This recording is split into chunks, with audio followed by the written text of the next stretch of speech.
Mas Febri, sebetulnya hubungan ketiga tersangka dalam kasus dugaan suap jual beli jabatan di Kementerian Agama ini seperti apa? Untuk dua orang tersangka yang jadi pejabat di Kementerian Agama, yang Kepala Kanwil dan Kepala Kementerian Agama Gresik tersebut, itu pihak yang diduga memberikan uang pada tersangka RMY. Nah, RMY ini punya jabatan, posisinya sebagai penyelenggara negara itu sebagai anggota DPR RI. Tapi selain itu, di satu orang yang sama atau RMY tersebut, ia juga berposisi sebagai Ketua Umum P3. Nah, dalam konteks perkara ini, relasinya dengan dua tersangka yang lain adalah yang dua diduga sebagai pihak pemberi suap, yang satu diduga sebagai pihak penerima suap. Apakah Namun, mereka bertiga ini sudah lama saling mengenal? ini kalau sudah lama saling mengenal dan kenalnya seperti apa, itu saya kira mungkin bukan dalam konteks perkara ini ya.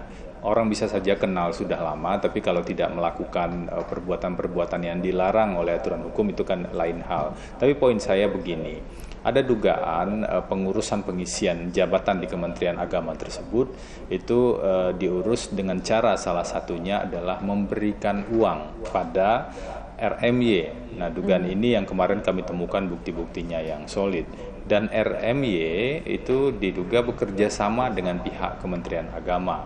Karena memang pihak Kementerian Agama lah yang punya kewenangan dan melakukan beberapa hal terkait dengan pengisian jabatan tersebut.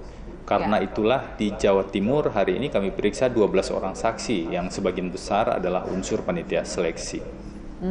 Mas Febri, betulkah sebetulnya nama Haris Hasanuddin itu tidak muncul dalam 3 nama yang diberikan oleh panitia seleksi kepada Menteri Agama?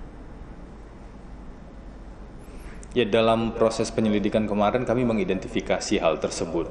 Jadi kami dapat informasinya bahwa pihak Kementerian Agama itu mendengar bahwa dari 3 nama yang akan diusulkan pada Menteri itu tidak ada nama HRS. Padahal Menteri hanya bisa memilih salah satu dari 3 nama tersebut. Memilih dan sampai melantik ya maksud saya. Nah, inilah yang kami indikasikan diurus oleh pihak Kementerian Agama tersebut agar nama HRS masuk sebagai salah satu dari 3 nama yang diajukan pada Menteri agar kemudian dilantik menjadi Kepala Kanwil Provinsi Jawa Timur tersebut. Nah, di titik inilah saya kira, karena HRS ini kan diduga sebelumnya juga pernah dijatuhi hukuman disiplin, sehingga tidak memenuhi syarat atau tidak bisa untuk menjadi pejabat tinggi. Mas Febri, pemberian pertama ini kan diduga diberikan oleh HRS ke RMY pada 6 Februari di rumah RMY sebesar 250 juta rupiah. Apakah itu berarti proses seleksi terhadap Haris itu masih berlangsung ketika uang itu diberikan? Kalau yang bulan Februari itu sebelum dilantik berarti ya, karena pelantikan itu kan dilakukan seingat saya di awal Maret 2019 ini. Jadi itu sebelum, sedangkan yang tanggal 15 itu pemberiannya diduga terkait dengan kepentingan MFQ yang menjabat sebagai kepala kantor di Gresik. Jadi pemberiannya tanggal 15, namun yang bersangkutan berkoordinasi juga dengan HRS untuk melakukan pemberian terhadap RMY tersebut. Nah, kepentingan dari MRQ itu untuk posisi jabatan yang saat ini atau posisi jabatan yang sedang diincar? Kalau tersangka yang kedua itu kepentingannya adalah untuk mengisi jabatan Kepala Kantor Kementerian Agama di Gresik, karena proses seleksinya juga dilakukan.